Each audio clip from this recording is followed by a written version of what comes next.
Assalamualaikum warahmatullahi wabarakatuh. Waalaikumsalam warahmatullahi wabarakatuh. Ya, sebelum kita masuk dalam pembelajaran pagi hari ini, ya, sebaiknya kita awali dengan bacaan Bismillah. Semoga pembelajaran pada pagi hari ini bisa berjalan dengan lancar. Bismillahirrahmanirrahim. Ya, siap ya? Ya. Oke. Saya akan menanya tentang pembelajaran yang kemarin. Kita belajar tentang apa kemarin? Air dan mutlak. Macam-macam air. Jadi kalau kemarin itu macam-macam air itu ada berapa? 5. Nah, macam-macam air itu kemarin ada 5. Yang pertama air mutlak atau air tauhid,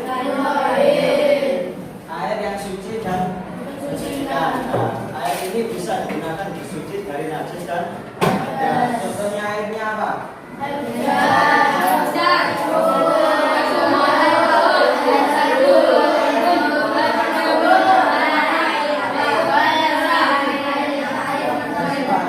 Terus yang kedua ada air yang apa? Air tohir, tohir. Jadi air yang suci tapi tidak mensucikan. Jadi airnya suci boleh diminum tapi tidak bisa digunakan untuk bersuci. Nah, terus contohnya apa? Kalau air tohir, belum tohir. Air lapan, terus air ogen, air kelapa gitu ya. Terus yang ketiga ada air mutanajis. Nah, ini air yang najis. Nah, semisal ada air kurang dari 2 kulak di sana atau di kamar mandi, itu semisal jatuh najis, jadi air mutanajis. Nah, air yang seperti ini tidak bisa digunakan bersuci dari najis dan hadas. Terus yang keempat ada air musamas. Nah, air yang dimaksud air musamas adalah nah, jadi air ini itu air yang berada di dalam bejana yang terbuat dari logam yang kena sinar matahari atau kepanasan sinar matahari. Nah, air yang modern seperti ini kalau digunakan bersuci, misal dibuat minum, itu hukumnya makruh. Terus yang kelima ada air mustakmal. Nah, maksud dari air mustakmal adalah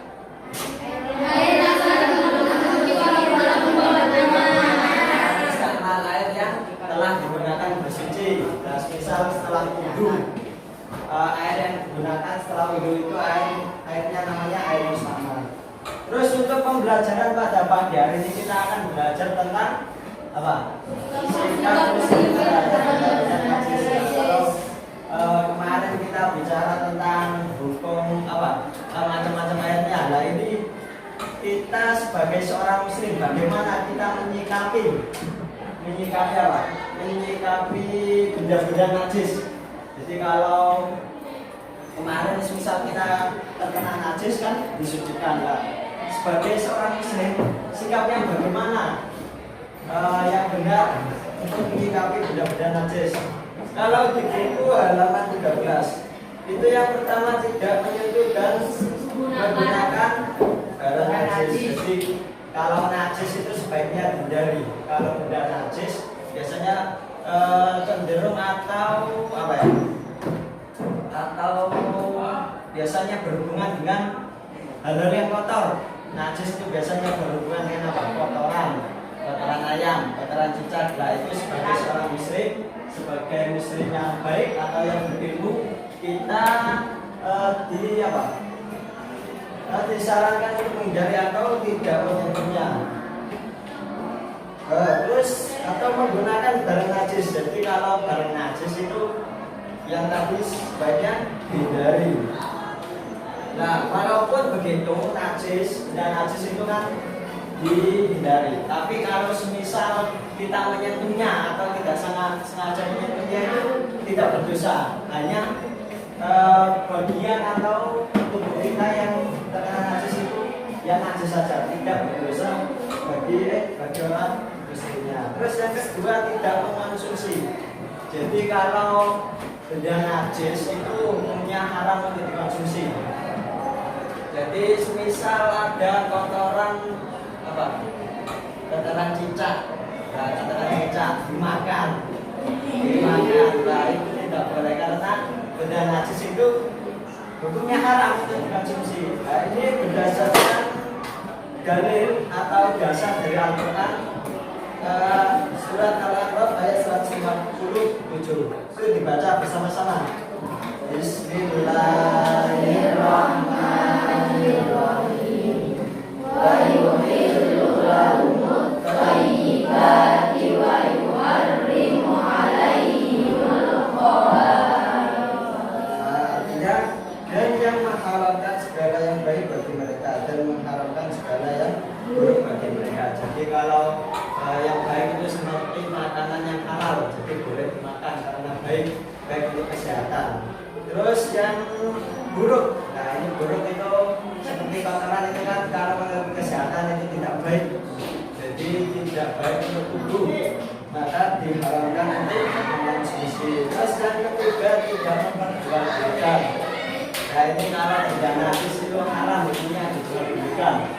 Misal saya punya sapi, punya pekarangan sapi, itu kan kalau kotorannya ya, kotorannya itu dibuat itu biasanya ya, nah dibuat itu. Nah itu misal saya menjual kotoran dari pekarangan sapi, sapi pekarangan saya itu hukumnya haram. Jadi misal saya menjual kotoran ternak sapi saya itu hukumnya haram.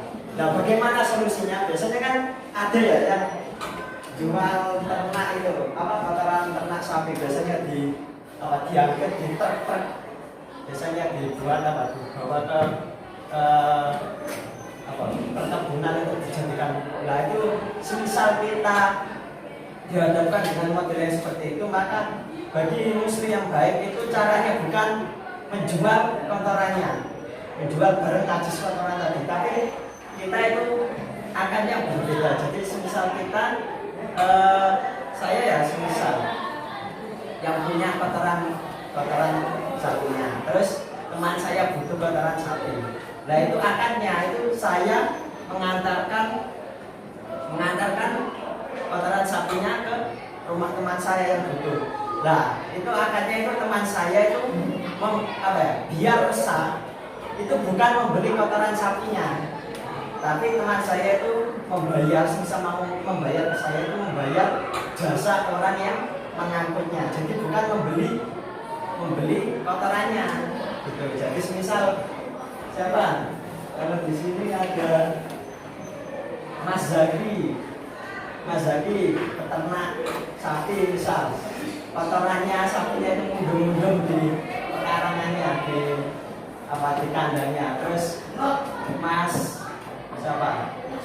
Mas Pali Ubedillah itu ini butuh kotoran sapi untuk dibuat pupuk perkebunannya. Lah itu akadnya bukan membeli kotorannya, tapi membayar jasa pengiriman. Jadi kan kalau membayar jasa pengiriman kan boleh bayar orang yang berjasa mengantarkan semisal. Tapi kalau semisal membeli kotorannya itu dilarang, karena di dalam Islam memperjualbelikan kotoran itu hukumnya haram.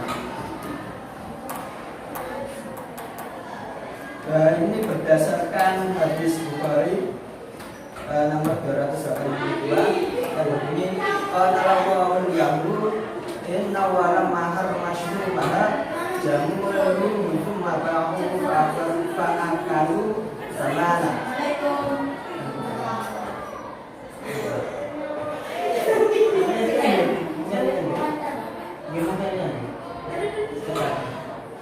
Jadi artinya Allah melaknat orang-orang Yahudi karena ketika Allah mengharapkan lemak binatang, namun mereka memperjualbelikan dan memakan hasilnya. Jadi hukum menjualbelikan kotoran atau benda najis itu haram berdasarkan hadis yang diriwayatkan oleh Imam Bukhari. Jadi kalau dulu ada Yahudi, ada bangsa Yahudi yang memperjualbelikan lemak binatang.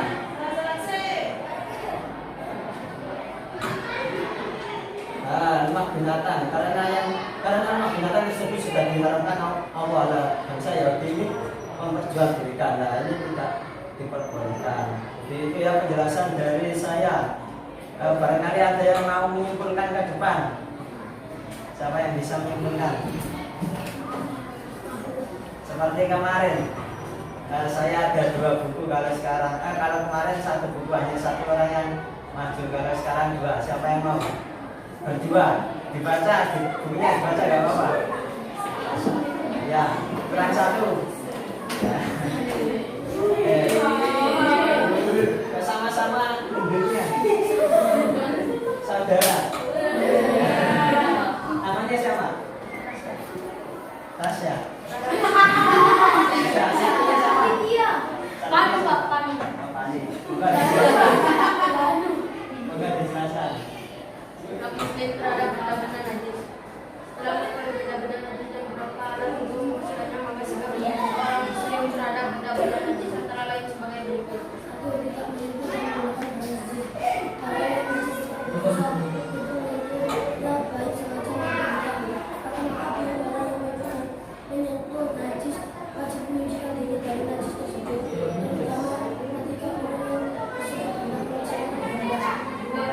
Saya tanya dulu, kalau semisal tangannya kena najis kotoran tadi, itu mensucikannya gimana Pak? Kena najis, cuci tangan sampai bersih ya, dibasuh sampai kali. Terus yang kedua apa? Tidak mengkonsumsi. Contohnya najis haram konsumsi ada sesuai dengan penetapan Islam dalam masalah Jadi kan kalau dikonsumsi dilarang. Nah, semisal di gelas ini ada kotoran cicak, terus diisi air terus nggak sengaja, kotoran itu bagaimana? Nggak sengaja. Karena tadi kan kalau diharapkan minyak cuci kan memang sengaja, tapi kalau nggak sengaja, kotoran bagaimana? Kalau nggak tahu, hukumnya bagaimana? Boleh apa? Jadi kalau semisal tadi kan kotorannya cicak semisal diminum atau dimakan secara sengaja itu diharamkan. Tapi kalau nggak sengaja itu dimaafkan atau dimaafkan karena tidak sengaja. Terus lanjut yang ketiga.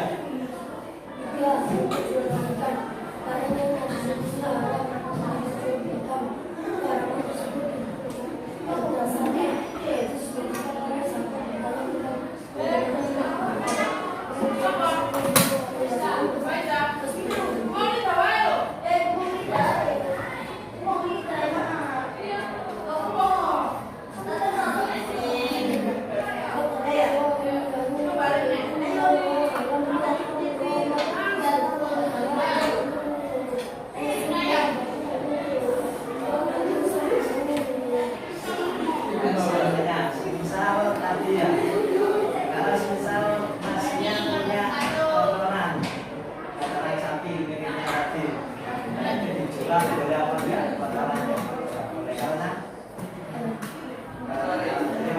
benda najis itu diharamkan untuk diperjualbelikan.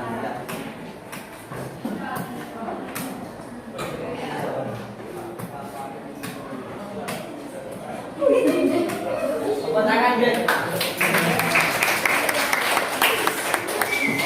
Ya bagus kan ya. Jadi bagi seorang muslim sikap yang benar yaitu yang pertama dalam menyikapi benda najis yaitu yang pertama tidak menyentuh. Jadi walaupun dilarang untuk menyentuh, tapi seorang muslim itu tidak berdosa semisal menyentuh benda najis. Terus yang kedua tidak mengkonsumsi. Jadi bagi seorang muslim mengkonsumsi benda najis itu hukumnya haram. Maka kalau haram lebih baik dihindari. Seperti yang kalian sudah tahu bahwa kalau benda haram atau sesuatu yang haram itu kalau ditinggalkan mendapatkan pahala, tapi kalau dikerjakan mendapatkan dosa.